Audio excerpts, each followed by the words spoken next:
안녕하세요. 피그말리온입니다. 제가 굉장히 오랜만에 유튜브를 찍는 것 같습니다.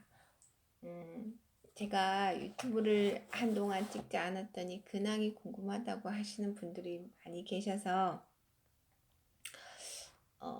다시 유튜브를 찍게 되었는데, 사실 그 유튜브를 찍으니까 저한테 개인적으로 질문하시는 분들도 많고, 이제 전화 통화도 하게 되면서 제가 처음 생각과는 달리 조금 부담을 느끼게 되었어요. 내가 제대로 하고 있는 것도 아닌데 내가 다른 사람들에게 조언해 줄 수 있는 능력이 있는가라는 생각도 들고, 또 그게 좀 부담스럽기도 하고 해서 조금 더 제 몸의 상태가 좋아지면, 좋은 결과가 있으면 그때 찍어도 늦지 않겠다라는 생각을 했었는데, 이미 제가 이제 유튜브를 찍기 시작했고 보시는 분들이 계시다가 보니까, 또 제가 아픈 사람이다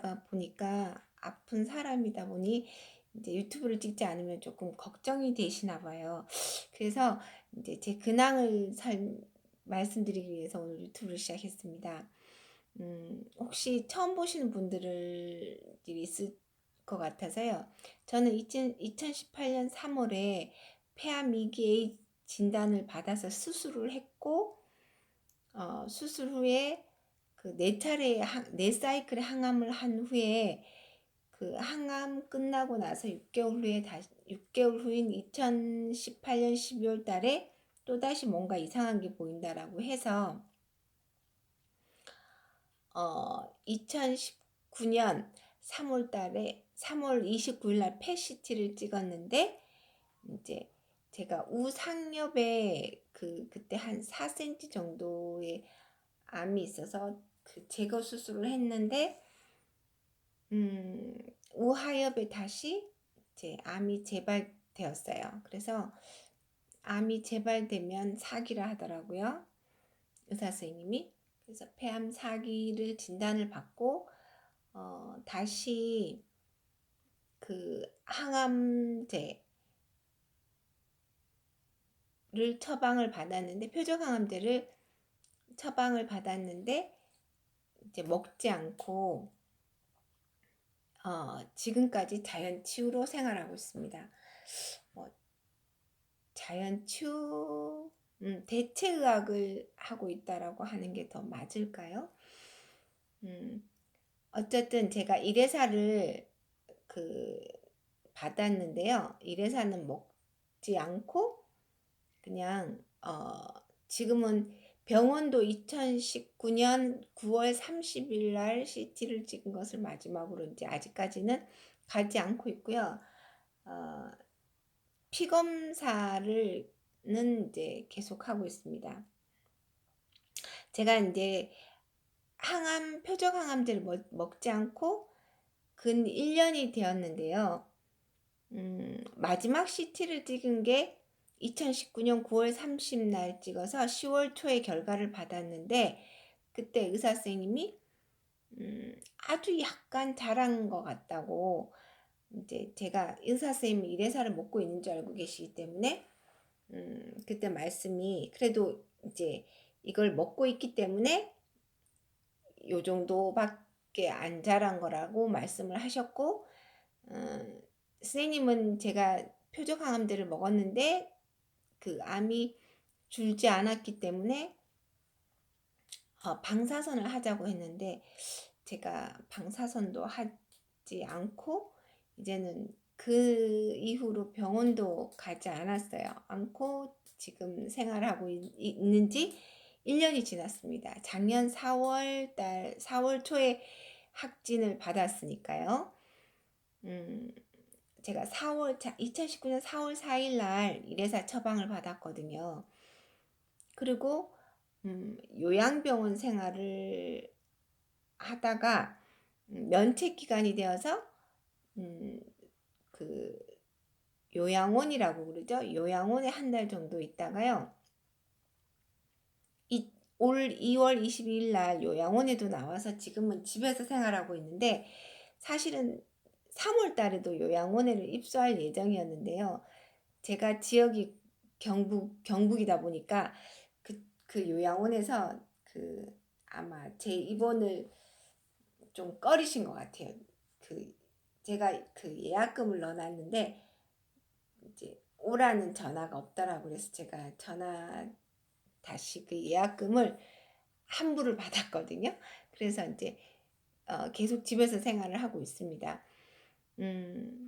집에서의 생활이 처음에는 많이 두렵고 잘할 수 있을까라는 걱정이 되었었는데, 제가 이제 이번 5월이 의료 실비 면책 기간이 다 끝나서 요양병원을 5월 1일부터 다시 들어갈 수 있거든요. 지금 이제 그래서 들어갈까 생각을 했었는데 또 코로나가 터지면서 들어가는 게 약간 걱정도 되고, 집에서의 혼자의 생활이 생각보다 어렵지 않다라는 생각이 들었어요. 지난번에 요양병원이나 요양원에서의 생활에서 제 몸에 조금 운동이나 이런 것들이 습관이 되어 있었는 것 같아요. 지금 실천을 잘 하고 있고, 이제 제가 요양병원에 들어갔을 때에 집에 있을 때 각자의 장단점이 있는데, 요양병원의 장점은 일단 제가 식사를 규칙적으로 할 수 있고, 규칙적인 운동과 뭐 다른 여러 가지 것들을 신경 쓰지 않아도 되는, 그리고 같은 암 한우들끼리의 공감대가 있기 때문에 그런 장점들이 있는 반면에, 또 공동생활이다 보니까 제가 또 이제 1인실을 쓸 수 없는 상황이기 때문에 다인실을 쓰고 하다 보니 조금 수면 패턴이 좀 다르거나, 또 조금 통증이 있으신 분들하고 한 방을 쓰게 되면 그런 좀 불편함이 있어요. 그래서 그리고 뭐 세탁기나 뭐 이런 것들도 같이 써야 되기 때문에 아무래도 이제 제 공간이 따로 없으니까 그런 불편함들이 있어서 하여튼 일장일단이 있는데,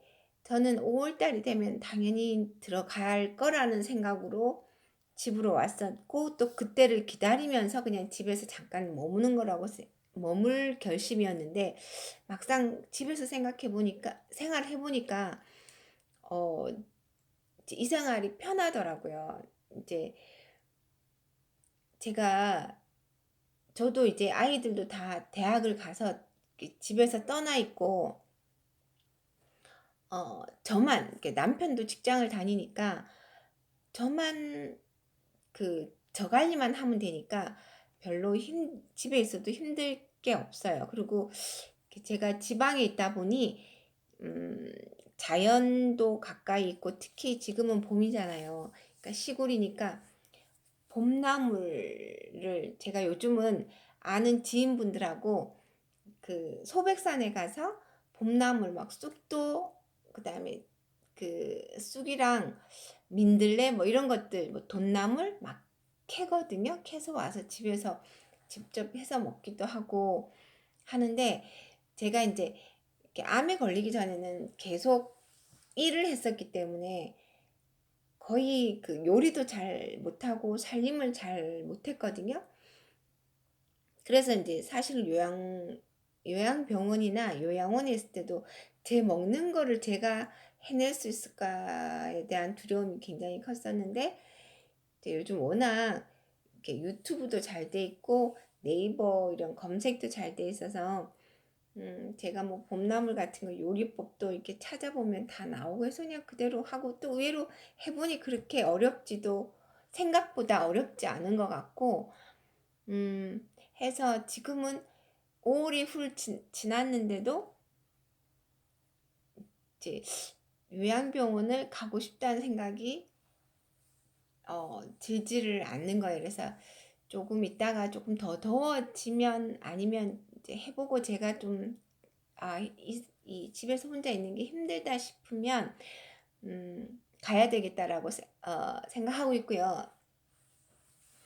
또 제가 이제 피 검사를 결과를 지난주에 했었거든요. 이렇게 결과가 나왔어요. 검사가 나왔는데 제가 이제 항암제를 먹지 않고의 1년이 지난 지금의 그 종양 표지자가, 저는 종양 표지자를 CEA인데 종양 표지자가 종양 표지자도 정상으로 나왔고, 그 다음에 염증 지수 CRP도 그 0.5 이하가 정상인데 제가 0.02가 나왔더라고요.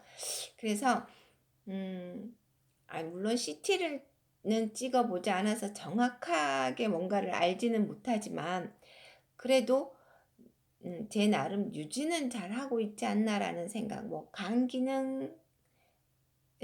기능도 모두 이제 정상으로 나왔어요.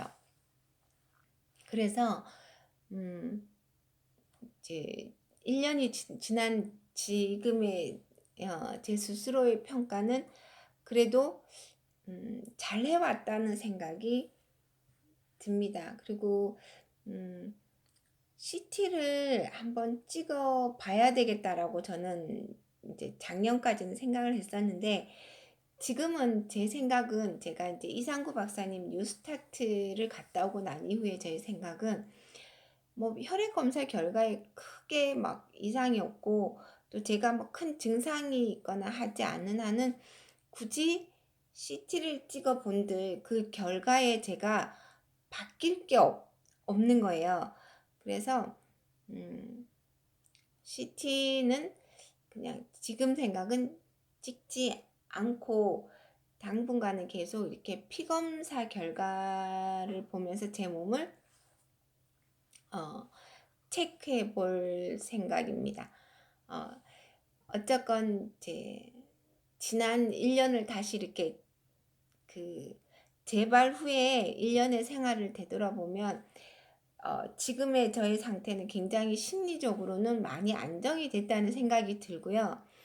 그냥 이제는 암은 만성 질환이다라는 생각이 제 스스로 들고, 이제 가끔 제 몸의 컨디션이 안 좋거나 이렇게 날씨가 안 좋을 때 좀 몸이 찌뿌둥하면, 찌뿌둥할 때가 있을 때는 좀 우울해질 때도 있는데, 그래도 예전에 비해서는 제 스스로 많이 컨트롤할 수 있는 능력도 생겼고, 그냥 이렇게 전에는 암이 없어져야지, 완치를 바라고 암이 없어져야 된다라는 생각이 컸다면, 지금은 암과 함께 그냥 현상 유지만 잘 하더라도 이게 굉장히 잘하고 있는 거라는 생각이 들고, 어쩌면 제가 만약에 CT를 찍어서 몸에 암이 없어졌습니다 라는 말을 제가 듣게 되면 조금 안일해질 수도 있겠다는 생각이 들어요. 그래서 이제 늘 이렇게 지금도 조심은 하고 있으니까 그냥 제 몸속에 암이 있는지 없는지가 궁금하지 않고 그냥 있다라고 있으니까 있는 상태로, 그냥 이 상태로 종양 표지자랑 염증 지수 등의 이렇게 혈액 검사 결과를 봐가면서 계속 조심해 나가는 것이, 살얼음판을 걷듯, 살얼음판을 걷는다는 비유가 적정치 않나? 그냥 항상 제 몸을 위하는 마음으로, 사랑하는 마음으로 운동도 열심히 하고, 음식도 조절을 하고, 진짜 햇볕도 많이 쬐고, 좋은 물, 따뜻한 물을 자주 마시고, 그 다음에 좋은 생각하고 감사하는 마음 가지고 늘 절제하면서 그렇게 살아가는 것이, 이제 살아간다면 되겠다라는, 제 스스로 그렇게 생각을 해요. 완치를 바라기보다는 더 나빠지지만 않게 하는 것도 성공이라고 생각하고 있습니다. 이제 우리가 암이 좋아하는 것과 내 몸이 좋아하는 것이 그 보양식이라 하더라고요. 그러니까 우리가 고기나 막 이런 보양식을 먹으면 내 몸도 막 힘이 나고 좋아지는 것 같지만 암도 커진다라고 하고, 암도 싫어하고 내 몸도 싫어하는 것이 항암제라고 하더라고요. 그러니까 항암제를 맞으면 암도 줄지만 내 몸도 굉장히 축이 나잖아요. 그러니까 이제 암이 크지 않을 만큼의 적당한 영양소를 먹고 또 운동을 하고 해서 제 몸을 이렇게 나이가 많이 들 때까지 꾸준히 관리한다면 그냥 그 아프기 전에 그냥 제 몸을 보호하지 않고 운동도 많이 하지 않아서 오히려 다른 걸로 더 큰 병이 걸리는 것보다는 지금의 암으로 인해서 지금처럼 저를 관리하는 것이 더 현명한 일이다. 그래서 어쩌면 이렇게 암이 내게 와준 것이 내가 건강하게 살 수 있게 해준 것이기 때문에 감사한 일이다라고 생각하면서 지금 하루 일과를 그 스케줄을 기쁘게 그 소화해내면서 살아가고 있습니다. 그 제가 날마다 이렇게 이 다이어리에다가 제가 한 거를 이렇게 막 다 적어요. 이렇게 빠짐없이 적고, 뭐 행복일기라는 타이틀로도 적고, 그렇게 해서 하루하루를 즐겁게 살고 있습니다. 그 관심 가져주셔서 감사하고요. 저는 이제 다음 영상에서 또 인사드리도록 하겠습니다. 감사합니다.